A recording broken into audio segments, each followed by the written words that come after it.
Mga minamahal na kapatid, sa araw na ito ay pinagdiriwang natin ang kapistahan ng kabanal-banalang katawan at dugo ng ating Panginoon.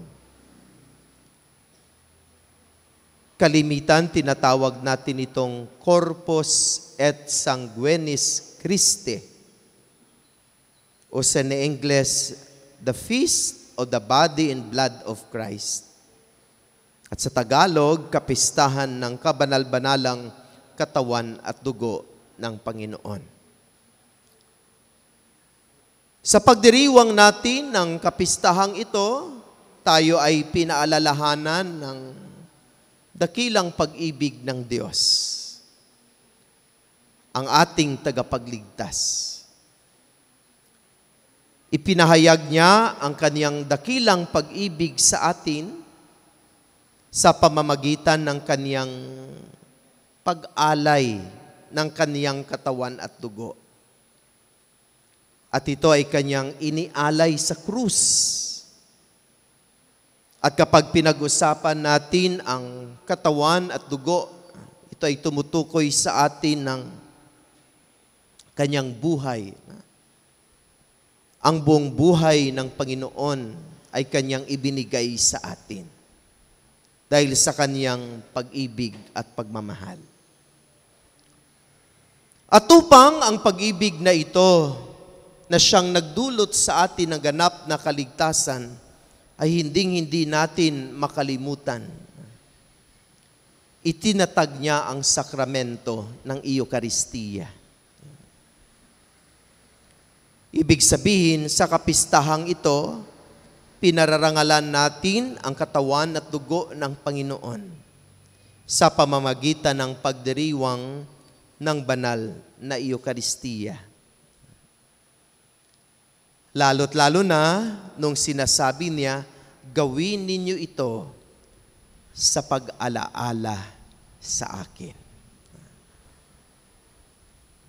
Para hindi natin makalimutan itong pag-ibig ng Diyos, ay itinatag niya ang banal na misa.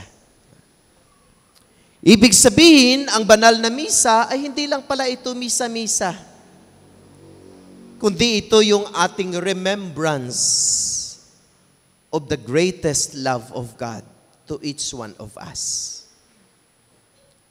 Ito yung parang souvenir natin sa pag-ibig sa atin ng Diyos na kanyang ipinahayag sa krus. Ito yung ating buhay na alaala sa kaniyang pag-ibig sa atin upang hindi natin makakalimutan.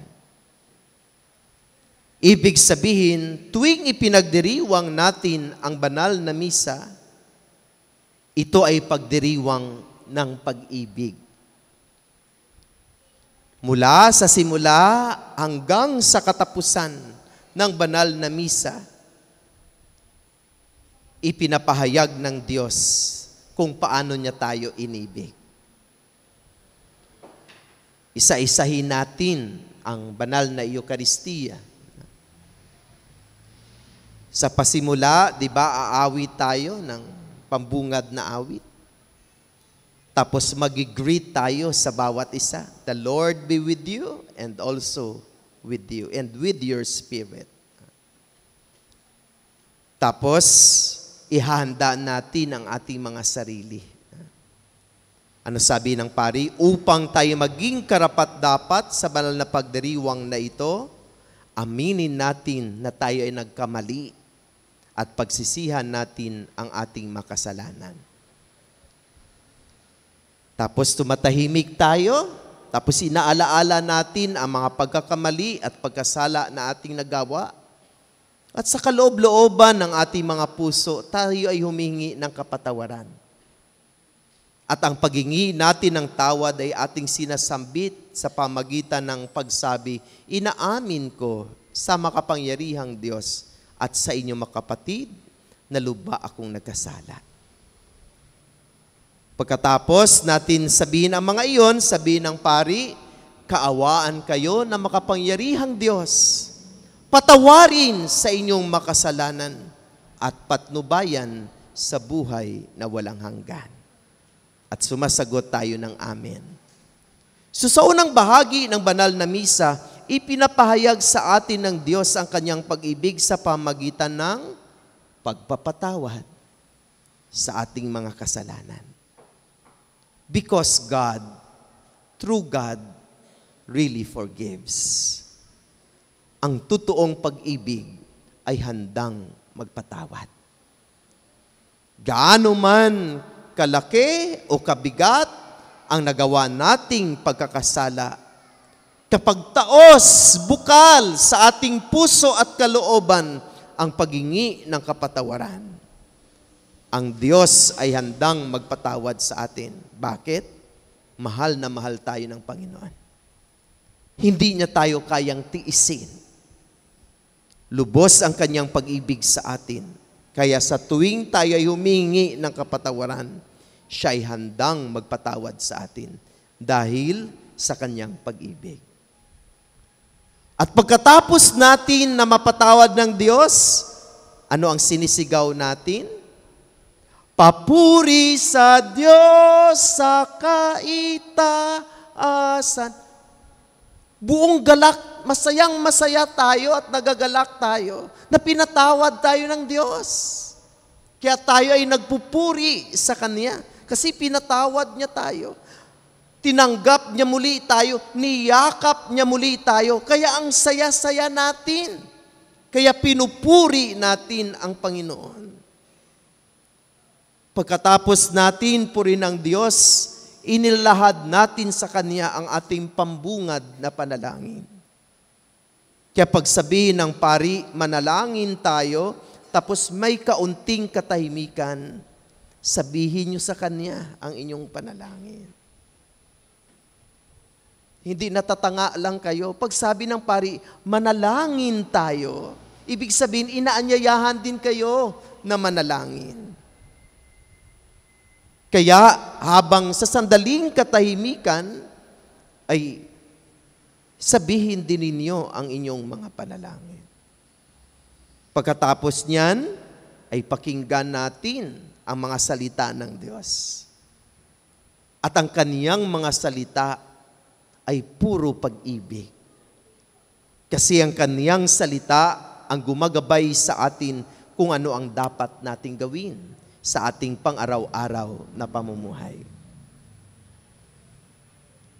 Diba? Ganun sa loob ng pamilya. Dahil mahal ng mamagulang ang kaniyang mga anak, pinaalalahanan niya ang kaniyang mga anak. Pinagsasabihan niya ang kaniyang mga anak. Binibigyan niya ng mga instructions ang kaniyang mga anak. Ganun din ang salita ng Diyos. Pinaalalahanan tayo kung ano ang mga dapat nating gawin dahil sa kanyang pag-ibig sa atin. Pagkatapos noon, ano ang mangyari? Darating tayo ng pag-aalay. Yung mahalagang bahagi ng pag-aalay ay nawawala natin. Hindi na tayo nag-aalay ng alak at tinapay. Yung inaalay na lang natin, puro sobre. Yung alak at tinapay, yun yung iaalay kasi during the consecration, yung alak at tinapay ay magiging katawan at dugo ng ating Panginoon. Sa pag-aalay natin ng alak at tinapay, pinalalahanan tayo, hindi tayo ang unang nag-alay. Ang unang nag-alay sa atin ay ang ating Panginoon. Hindi pera ang kanyang inialay. Hindi bigas ang kanyang inialay. Hindi surplus at kung ano ang sobra natin ang kanyang inialay. Ang kanyang inialay ay ang kanyang katawan at dugo. Ang kanyang sarili mismo ay kanyang inialay. Ibig sabihin, sa panahon ng pag-aalay, tayo ay pinaalalahanan na muli mahal na mahal tayo ng Diyos. Lalo na pag makita natin ang tinapay at alak, pinaalalahanan tayo na inialay ni Jesus ang kaniyang katawan at dugo para sa atin. Dahil sa kaniyang pagmamahal, dahil sa kaniyang pag-ibig. Hindi lang alay-alay yan na mag-abot tayo ng sobre, mag-abot tayo ng bigas. Hindi lang po yan.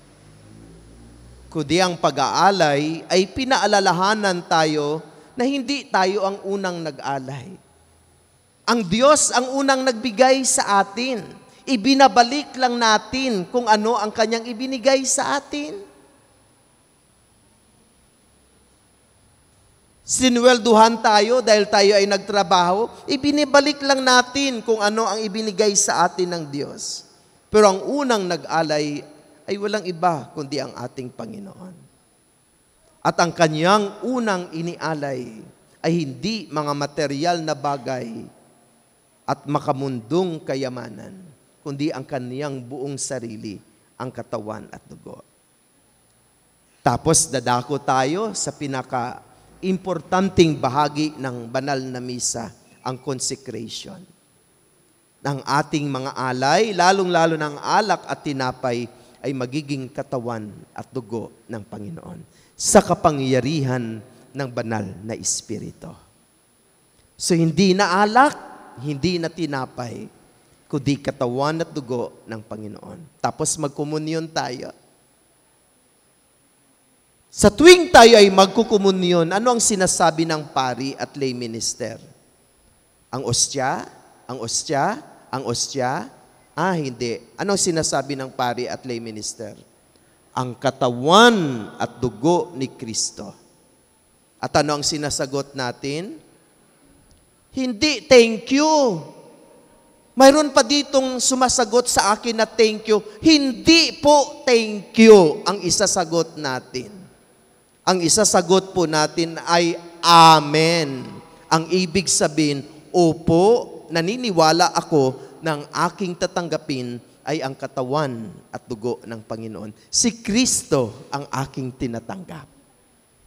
Ang katanungan ngayon, pagkatapos nating natanggap si Kristo, anong nangyari sa atin?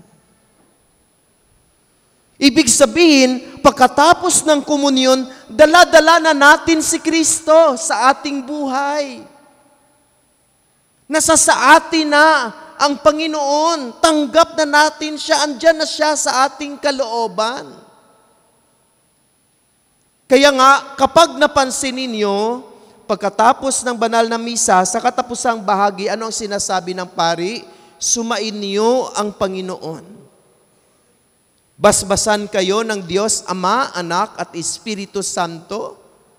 Natapos na, naialay na ang banal na misa, humayo kayo at dalhin. At dalhin ang pag-ibig at kapayapaan ni Kristo. Ibig sabihin, hindi dito natatapos ang misa. Ang misa, ang banal na misa, ay magpatuloy pa hanggang saan tayo pupunta. Dahil dala-dala natin si Kristo, ipahayag natin siya doon sa ating kapwa. Sa pamamagitan ng ating pagmamahal din sa kanila, tinanggap natin ang pag-ibig dito sa banal na misa. Sana pag-uwi natin, hatid din natin ang pag-ibig sa iba. Nagsimba tayo, tapos may nakasalubong tayong humihingi ng limos. Tapos dumampo tayo at binigyan natin siya. Oh, wow! Best expression. Dala-dala natin ang pag-ibig. Galing tayo sa simbahan, tapos kakasimba natin, ang gaganda-ganda ng ating araw. Tapos, pagdating natin sa bahay, tapos niyakap natin ang ating mga anak.